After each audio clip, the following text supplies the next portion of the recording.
Cari kerja sekarang susah banget, setuju nggak sih? Ya, aku juga setuju sih, cari kerja sekarang memang susah banget. Sampai topik-topik cari kerja ini dibuat jadi sebuah topik dalam buku fiksi. Yup, jadi hari ini aku bakal mengulas satu buku fiksi yang membahas tentang freeter. Atau kalau dalam istilah bahasa Jepangnya, freeter itu berarti orang yang pengangguran. Diambil dari bahasa Jerman yaitu Freizearbeiter. Aku kurang tahu gimana cara bacanya. Dan di Jepang, orang yang pengangguran dikenal dengan nama freeter. Nah, jadi hari ini aku bakal mengulas buku ini, Freeter Membeli Rumah, yang diterbitkan sama penerbit Haru. Dan kalau kamu orang yang suka buku-buku heartwarming yang menyentuh sekaligus mengajari kita tentang kehidupan, kamu harus banget baca buku ini. Gimana sih kesanku baca buku ini? Yuk langsung aja kita bahas, let's go!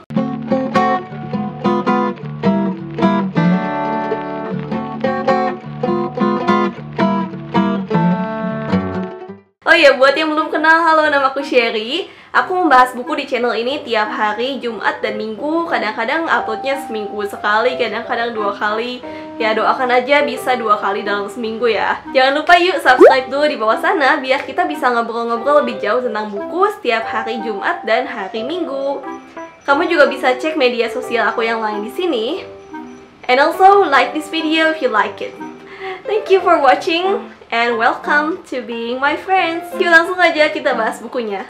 Jadi Freeter Membeli Rumah ini adalah buku karya Arikawa Hiro, pengarangnya The Traveling Cat Chronicles.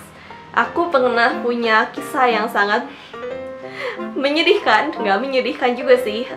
Pokoknya sebuah kisah yang hari ini membekas banget di kehidupan aku. Kalian bisa nonton videonya di sini. Nah, bukunya sendiri sebentar aku ambil dulu dari rak buku ya. Jeng jeng, ini dia bukunya. Buku Arikawa Hiro yang sebelumnya diterbitkan penerbit Haru berjudul The Traveling Cat Chronicles. Aku udah pernah review buku ini, aku akan kasih linknya di bawah sana. Check it out ya. Nah, kali ini aku akan membahas buku terbarunya Arikawa Hiro, yaitu Freeter Membeli Rumah ini. Waktu pertama kali dengar judulnya, mungkin kamu akan bertanya-tanya like, hah, itu judul buku ya? Memang sih, aku juga kaget banget waktu pertama kali denger judulnya. Kayak, itu judul apaan gitu? Freeter Membeli Rumah. Lebih kayak judul buku non-fiksi tentang jual beli rumah. Tapi ternyata ini adalah buku fiksi. Dan isinya bagus banget. Pertama-tama, tentang apa sih buku ini? Jadi, Freeter Membeli Rumah ini menceritakan tentang Seiji, si Freeter alias pengangguran, yang waktu itu dia keluar dari pekerjaan resmi pertamanya. Cuman gara-gara dia nggak suka sama pelatihan perusahaannya. Jadi dia bilang pelatihannya itu kayak sekte sesat gitu. Pokoknya bener-bener dia nggak suka banget. Tapi setelah dia keluar, taunya dia susah banget buat dapet kerja. Karena dia dianggap udah kayak lewat masa fresh graduate-nya. Jadi di Jepang cari kerja itu memang sengit banget. Dan biasanya orang-orang tuh lebih pingin yang fresh graduate. Nah, gara-gara itu sambil dia menunggu panggilan kerja, Seiji akhirnya kerja paruh waktu dulu.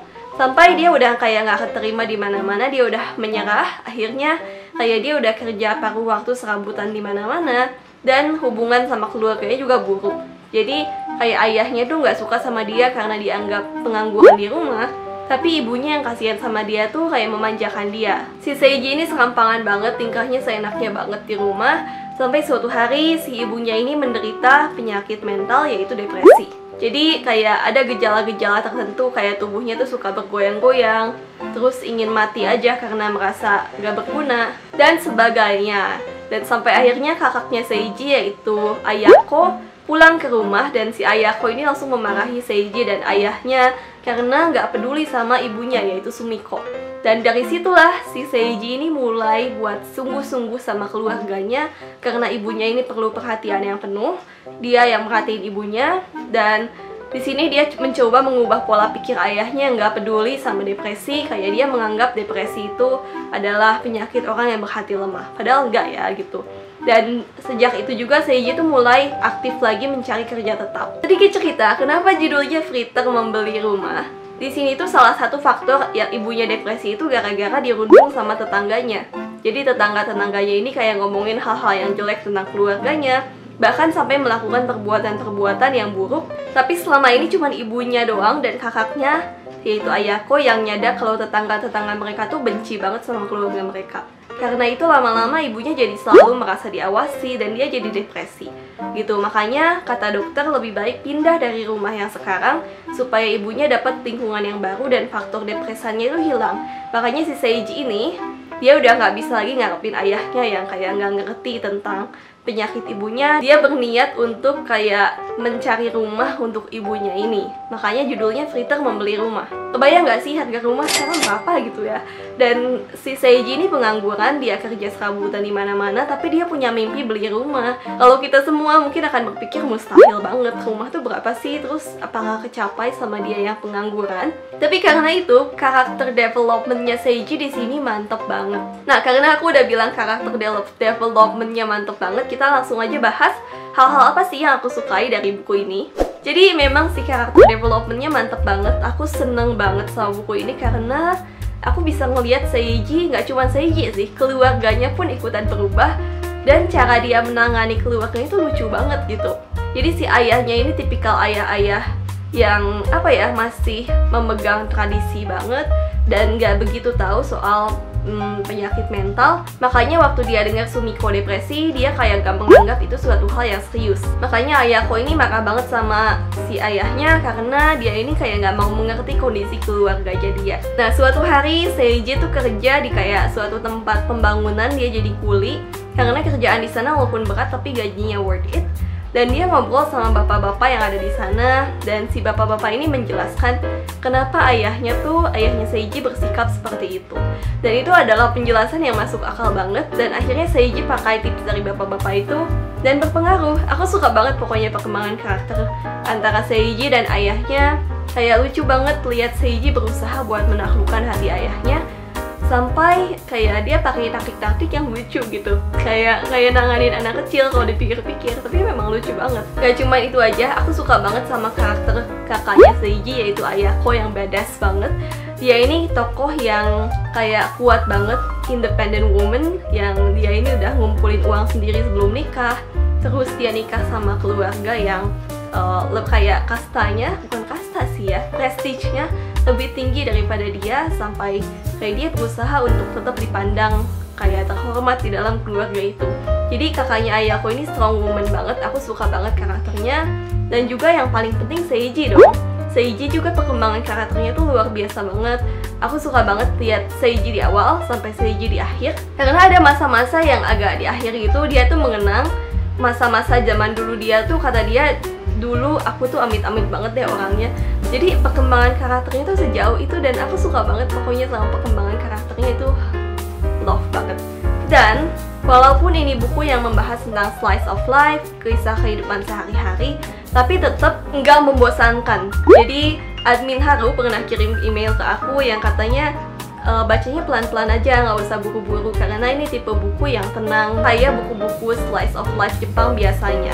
Tapi di luar dugaan aku malah nggak bisa berhenti baca sampai bacanya tuh cepet, karena memang seru gitu, ngikutin setiap tokoh yang unik, ngikutin jalan ceritanya, itu seru banget. Oke, itu dia hal-hal yang aku suka tentang buku ini. Nah, hal apa sih yang aku nggak suka tentang buku ini? Kayaknya hampir nggak ada ya, soalnya memang buku ini tuh bagus dan aku suka banget. Kalau ditanya antara lebih suka mana, buku Arikawa Hiro yang Fritter Membeli Rumah atau ini, aku mungkin akan jawab kalau memang boleh pilih satu, aku akan pilih yang ini sih, yang Fritter Membeli Rumah, karena memang bukunya unik banget gitu, dan aku suka topiknya, suka alurnya, suka karakternya, pokoknya semuanya lovable banget. Ini juga bagus sih, punya keunikannya sendiri, yaitu diceritakan dari sudut pandang seekor kucing, tapi tetap aja menurut aku lebih rame yang ini. Sedikit hal yang buat aku kurang greget sama buku ini mungkin adalah nggak adanya plot twist atau hal yang mengejutkan mungkin ya. Mungkin karena aku udah terlalu biasa baca buku Jepang yang di endingnya tuh selalu ada plot twist. Jadi saat semuanya berjalan dengan baik, aku tuh merasa there's something wrong here. Padahal nggak ada gitu ya, oke-oke aja dengan buku yang berjalan dengan baik, malah bagus dong. Tapi aku tuh udah kebiasaan baca buku Jepang yang aku udah percaya ini jalan dengan baik, tiba-tiba jeng-jeng ada plot twist. Kalau kamu suka tipe buku yang kayak gimana sih? Yang di akhir dikagetin sama plot twist, atau yang berjalan baik-baik aja dan punya perkembangan karakter yang wow banget? Kalau aku sih, aku sebenarnya lebih suka yang ada plot twist, tapi aku juga suka banget sama Fritter membeli rumah karena perkembangan karakternya itu, ya ampun, itu greget banget. Buku ini juga cukup realistis, jadi buat kamu yang suka buku-buku yang realistis, coba deh baca buku ini. Aku rekomendasiin buku ini buat kamu-kamu yang suka I Saw the Same Dream Again, Yoka, The Traveling Cat Chronicles, dan buku-buku Jepang lainnya yang menceritakan tentang slice of life, kekeluargaan, hangat, dan tentang kehidupan. Itu 4 topik yang dibahas banget di buku ini. Di buku ini juga uniknya ya, ada kayak tips-tips mencari kerja dari papanya Seiji yang bener banget sih. Sampai aku ngerasa dari buku ini tuh aku belajar buat gimana cara apply kerja yang baik sebagai seorang karyawan gitu. Ini aku belajar dari buku fiksi ternyata. Jadi lucu banget lah pokoknya. Buku ini kayak merangkum banget tentang pencarian kerja dan journey diri seseorang gitu. Buat kamu yang pingin beli buku ini bakal open pre-order di Penerbit Haru. Dan bonusnya juga lucu banget, yaitu rumah-rumahan yang bisa kalian susun sendiri. Allah, lucu banget Kyo. Dan itu aku punya kode diskon sih. Kamu bisa beli pakai kode diskon aku dan dapat diskon dong tentunya. Ini dia kode diskonnya. Screenshot ya. Ini berlaku di Shopee Mall-nya Penerbit Haru. Nanti kalau udah ada linknya akan aku taruh di bawah sana ya. Jangan kelewatan karena ini buku yang bagus banget. Yang aku yakin deh kalau kamu suka yang tadi aku sebutin, 4 yang tadi, kamu pasti bakalan suka sama buku ini. Oke, sekian review dari aku. Tulis dong kamu bakal baca buku ini nggak sih? Komen di bawah ya. Oke, itu aja video dari aku. Thank you for watching. Happy reading and bye-bye bookworms.